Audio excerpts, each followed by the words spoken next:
Welcome back to Sandy Cats. Today I'm going to talk about the suspension and the rear drivetrain primarily. Pretty short video. There's a lot of work that went into this, but I'll try to get it out as fast as I can. So the first thing is I'm sitting on Dana 60 by East Coast Gear Supply, 40 spleen, ARB locker, 456 gears. I chose East Coast Gear Supply because they're dependable. I was kind of debating a Diamond or other options, but in the end I'm extremely happy I went with East Coast because it's reliable, it's working great, it's functional, I don't have any headaches. And that's really what I wanted from this build.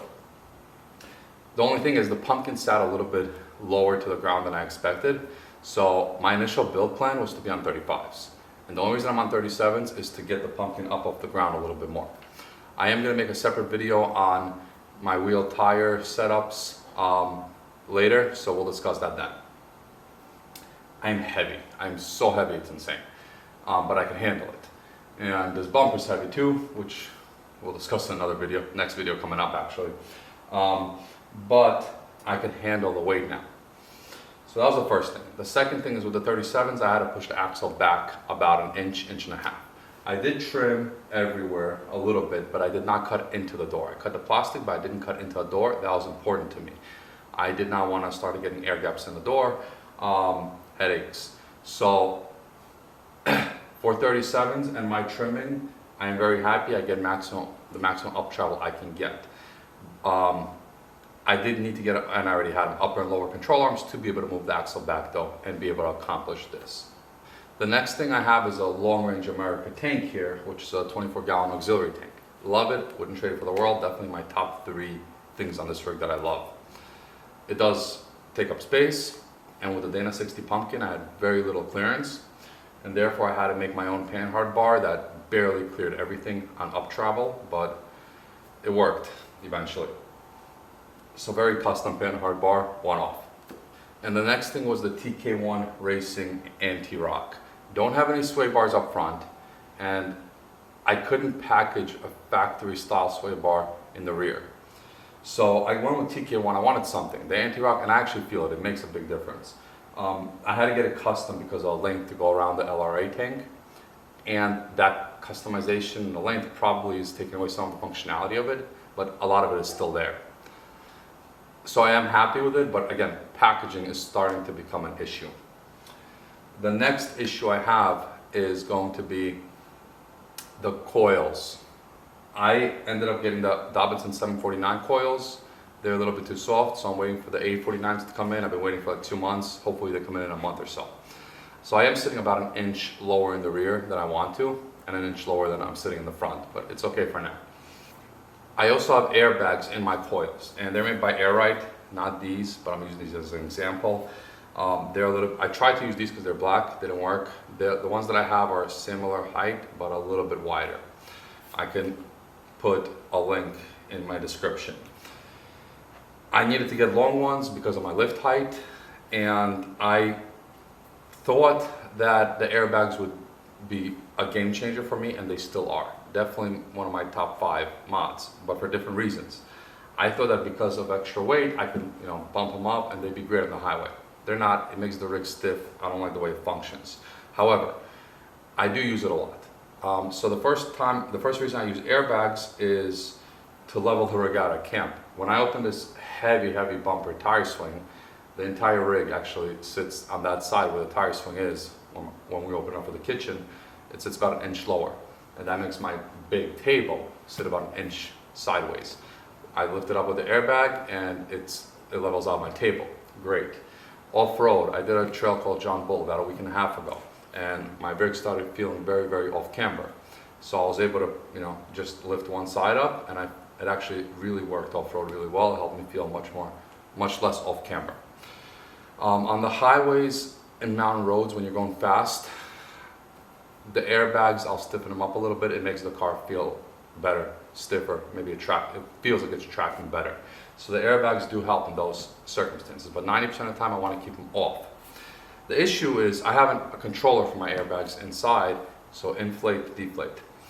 But when you press deflate and you stop pressing deflate, it stops deflating, but there's still air left inside and it's still pretty stiff.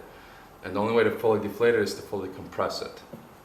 So if most people are running airbags in that sense. I would not be able to, I'd still have air in my airbag, I wouldn't be able to fully compress my tire, it wouldn't be functional. But what I ended up doing is putting toggle switches on the deflate option on the switch, on the primary switch, and when I'm pressing my toggle switches, it's always deflating. And I notice when I'm off-roading or wherever, or even if I'm driving on the highway and I hit a bunch of bumps, eventually it will fully deflate and I can fully stuff my tire. So it could take an extra 10 seconds, like if I'm crawling on a rock, it'll take an extra couple of seconds to fully deflate. But once I do the first obstacle and fully deflated, it's deflated completely the whole time.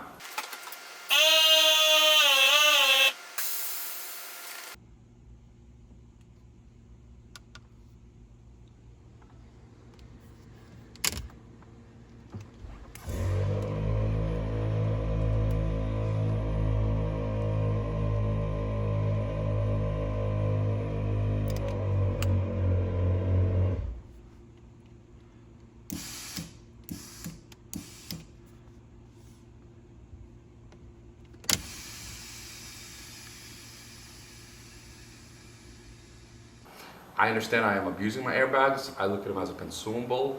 I have not popped one yet. Eventually I probably will because I'm abusing them.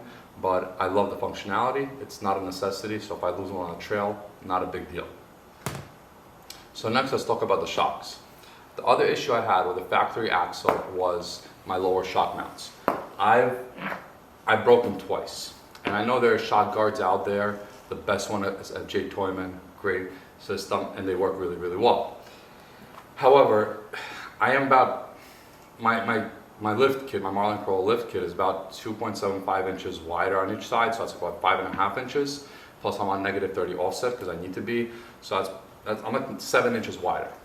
And I translated that to the rear too. I got a 5.5 inch wider rear axle and -30 offset, 7 inches wider. So when Toyota built their system, they put the lower shock mount very close to the tire. And that tire, when you're going over rocks, kind of protects that shock mount. Because I am 3.5 inches away from that shock mount now, I'm not protecting my shock mount on my tire like Toyota intended it to. And I wanted to get rid of it. So I cut it off, and I put my lower shock mount at axle height. And then I needed to do something with my upper shock mount to get my travel back. So I did a custom hoop on the rear that I didn't want to go inside the cab. I didn't want to sacrifice, noise, and this is an overlander. It's not a hard, heavy-duty rock crawler. So I hooped it as close as I could to get maximum height off the shock tower. Put it in, hoped it worked, and it surprisingly, magically worked. So I have a Radfill 3.0 triple bypass shock. More than enough what I need for what I do. I only have 10 inches of travel on my shock. That will surprise a lot of you guys. But the reality is that's all you're going to get with 37s. So if you go up and trim as much as you can without trimming the door, that's what I did. And then you go down with a 4-link, with 4 control arms. My limiting is in my shock. My limiting is my upper control arm hitting the gas tank right now. So I have maximum down travel with a 4-link, maximum up travel before I hit a door with a 37. I'm getting the maximum range anyways with a 37. It wouldn't work with a 35. With a 35 I'd have to do something else. With a 37 this works really well. And then I'm going to get asked, well, why didn't I 3-link it to get more travel in the rear?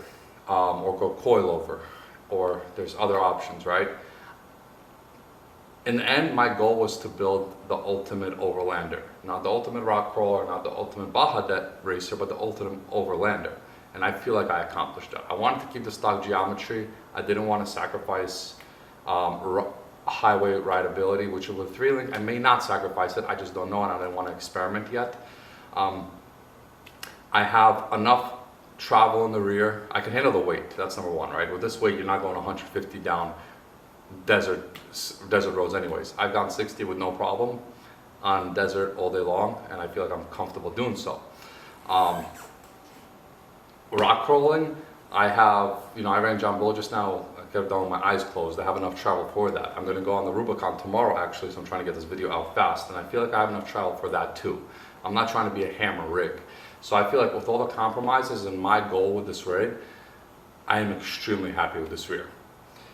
And that's pretty much it for the rear. Next video I'm going to do is going to be bumpers, tires, wheels, a lot of changes, a lot of good information coming out there. Thank you, stay tuned.